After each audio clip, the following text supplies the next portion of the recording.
So 2025 has been an interesting year. I think every year is always interesting, especially ever since we've seen the advent of AI in 2022. I recall when when OpenAI was exploring GPT-1, 2, and then finally it became 3. And by December of 2022, it started to become more mainstream. And then now here we are with the Magnificent Seven playing multiple different roles, ranging from different types of AI models, be it Meta's Llama, Anthropic Claude. Then we have, of course, OpenAI leading the game. And so it's been an interesting year just watching how they're continuously improving the models.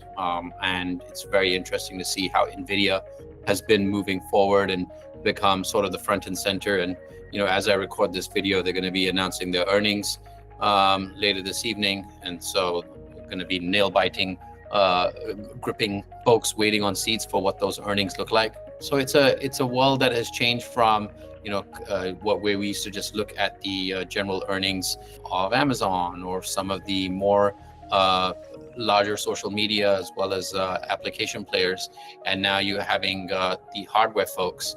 I had at one point even advised Lumen Technologies, which if you ever take a look at their stock was a dollar per share. Now that stock's already at $7 and sometimes fluctuates all the way up to $11 a share. And that's all because of the current environment we're in, where we do not have enough capacity to put up with these models that require significant amount of training, as well as the usage that we're seeing in the market. I'll give an example. I personally invest and do some venture capital investing, and probably one of the best investments I've made where I had an opportunity to participate has been with not with the leading AI application, but really with an infrastructure provider that's going to be building out a data center. Obviously keeping the name confidential, but there are many such players in the market right now who've been emerging, and of course with Microsoft, Meta, all looking to make more investments in data centers, not just in North America, but also in areas such as Singapore or wherever there could be efficiencies or some economics or subsidies that the government gives in order to develop those areas and land for data center utilization.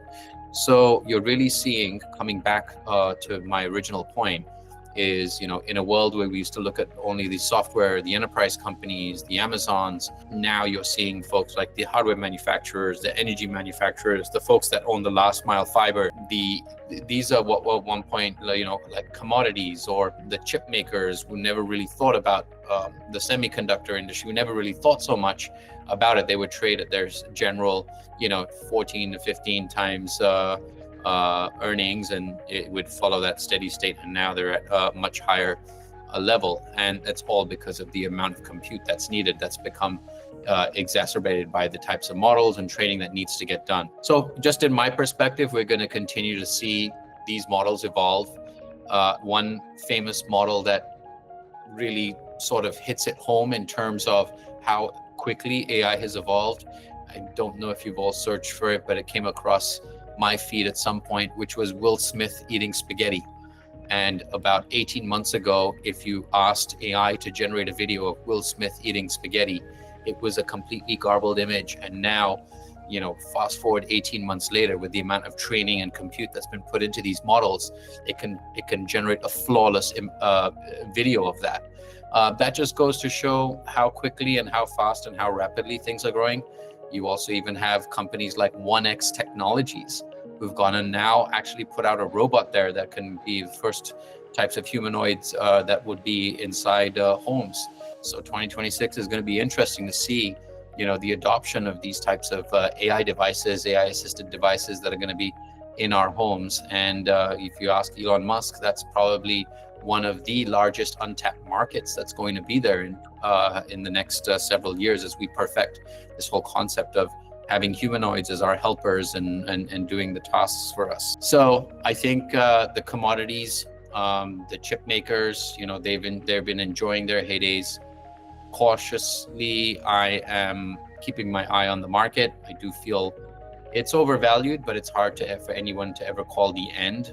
For the last 2 years with the AI steam, Of course, several organizations have had significantly large tailwinds from the AI boom.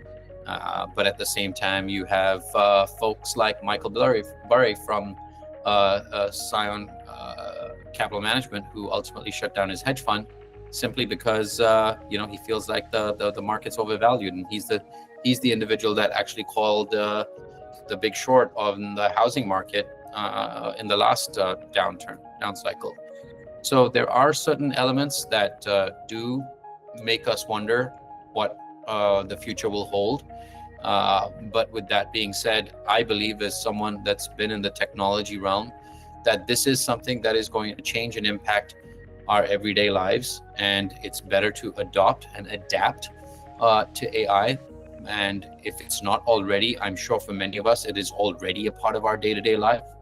But I believe we've all been just using this more for search or reasoning, or providing us with detailed answers, or maybe giving us, a better email response.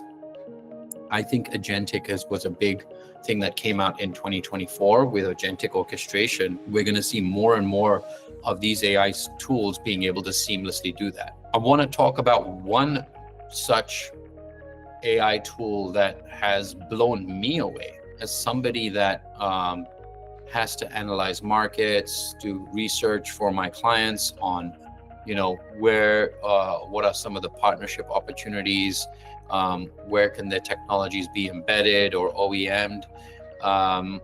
One really outstanding service on the AI side has been GenSpark.ai. And GenSpark, for those who don't know, is probably the fastest growing enterprise AI company that's been out there. I think they grew from 0 to 33 million ARR in a matter of days. I don't know the exact number. I think it was like 30 days or 60 days or something, which is sort of unheard of, right? Typically, an enterprise SaaS company that's selling a solution to the enterprise, would have a pre-sales team, book appointments. There's a long 6-month cycles. Obviously, the price point here is much lower, and it's geared towards individuals, and maybe that's why it has gained a lot of steam. And it's a solution that really does, it's like a kayak of a lot of AIs, where they're able to leverage multiple different models based on the types of queries, as well as generate super agents that can do tasks.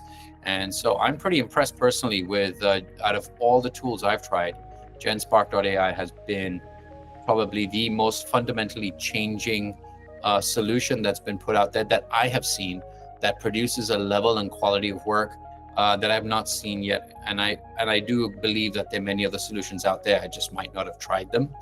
However, at the same time, I think there will be more companies like GenSpark.ai. I particularly like it because of the way it develops McKinsey style decks. So you have to focus less on the layout of your content, and you really just understanding and gathering, collecting the right research. And then as long as you have the right research, it does a phenomenal job of articulating that and presenting that. So that's just something personal to me that I would like to share with the community on how AI has benefited me in a kind of solution or service that I feel, other than OpenAI, has been extremely useful. Another one, which I have yet to get more success from, is N8N.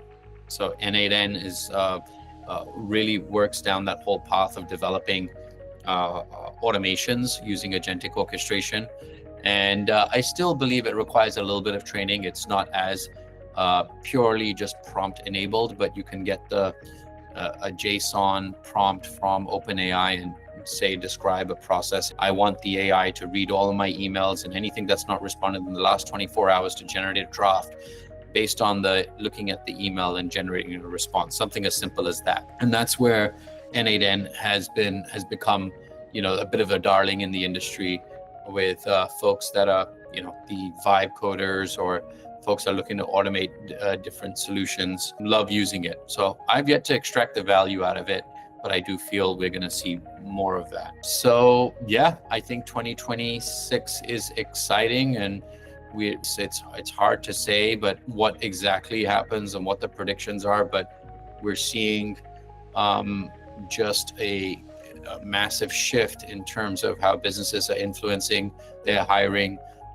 In fact, many of them, at least in the technology sector, have openly admitted to reducing or eliminating multiple different roles simply because of the advent of AI and gaining those efficiencies that they can get through using AI agents. I believe that we have to start getting a little more efficient, though, around how the solutions are architected to avoid the excessive token use. I've read recent articles, which I can't recall verbatim, but essentially it's the amount of tokens that are being spent to provide an answer. And so now I believe the latest drop that was made by Anthropic was to actually look at being able to reduce the number of tokens that a certain query requires. Because at some point, the economics are not going to work. You might get the perfect answer, but the cost to produce that answer is significantly higher than a simple Google search. Right. So I think we're going to have to start fine-tuning the infrastructure side of these models and making them a little more efficient on how they are coming and providing the answer to the end user and at what cost. Because as these start compounding and the tasks get more and more complicated, it's sort of like the old age saying in what's your customer acquisition cost? And if your customer acquisition cost is $1,000 and what you're selling is only for 100, that's not really going to scale in the long run. All interesting things to think about in the world that we live in now. And I'm very excited how all of these solutions and journeys evolve. There'll obviously be some clear winners, and it's yet to be seen. And there are a lot of interesting things that are out there in the market. The last thing I'll finish on is what we just heard the news with Jeff Bezos getting into Prometheus with Vic Bajaj. And even though it's all very hush-hush, it's interesting to see, Jeff Bezos finally, after 4 years, deciding to not only get back, but enter into an operating role as a CEO, and that too in an AI company focused on manufacturing and operations. So that's my mind sort of goes to the sense that everybody's now going to start pioneering their specific verticals. You might have healthcare. Within healthcare, it could be life sciences or drug discovery AIs. And then you can have AIs that are going to be inside maybe services industries that do the best appointments and bookings, or it could be payments, or it could be multiple other different things. So now I feel like there's going to be this AI sprawl and trying to win in vertical markets, whether it's education or financial services. So exciting times with what I've seen in 2025, and just at the beginning of the year, how much I leveraged simply from just using OpenAI to now not only subscribing to OpenAI, but also using these additional tools that I've talked about in this conversation and experimented with them, and just seeing how other different organizations and my clients are leveraging AI, all ranging from development to putting decks together, to generating follow-up emails, using it in a sales process, to provide a more in-depth analysis when presenting to enterprise clients. So I do see it, but until it's not at a point where I think, at least from what I've seen, it's hitting mission critical systems. Like we're not seeing yet, at least I don't believe so, mainline code, production heavy ISV being fully automated through AI. You still have the human in the loops, and I talked about it at the Creatio conference, which is HitLi, human in the loop AI. You have AI maybe doing 80% of the work, but you always have the checkers. I think we're going to get there at some point. The last part on this whole topic is a little bit about, what happens to the economy, what happens to the employability of us humans. I think there's two bad camps. One is it's not going to have an effect, and the other one is it's going to completely eliminate the need for jobs. I think there's just an evolution. So I'm in the camp of, the kinds of things that humans had to do before versus had to do now. It's constantly changed. There was a time when computers weren't around and things were done on spreadsheets, and it would take a lot more time, and you had to perfect the art of being able to do the work and ship it over via mail, and that's how business was done. And then it became, you had some basic mainframes and computing technology, and folks had to learn how to be punch card users. And that, there's probably the last few people in the boomer circuit who would understand that last comment I made, And then you had distributed computing and at Excel, which, was a fundamental shift. So we've always evolved as humans and changed the roles that we're doing. Up until 5 years ago, being an Excel jockey was still considered a really good skill to have. Now all of that is immediately something that can be done by AI, and there's no need to have those skills because AI can handle it depending on which models you're using. It is interesting to see what, where this goes, but I do believe it's just more of an evolution of making things easier for us to do so we can think and act much more quickly and focus less on the how it is done versus what you want to get done. And again, I've said this in a prior post too. Bill Gates talks about in a very old book called The Road Ahead. I think he wrote it in the early to late 90s. And there was one line in that book which talked about business at the speed of thought. And we're at a point right now where if I'm thinking about running a business and publishing it, I can use Lovable, I can do some vibe coding, I can publish something, and then I can create a marketing plan and have an AI agent do it. We're pretty much there, if not already there, where you're having business at the speed of thought. So it's less so much about how to get your job done, it's what do you want to do, and then leveraging the tools at your disposal in order to do it.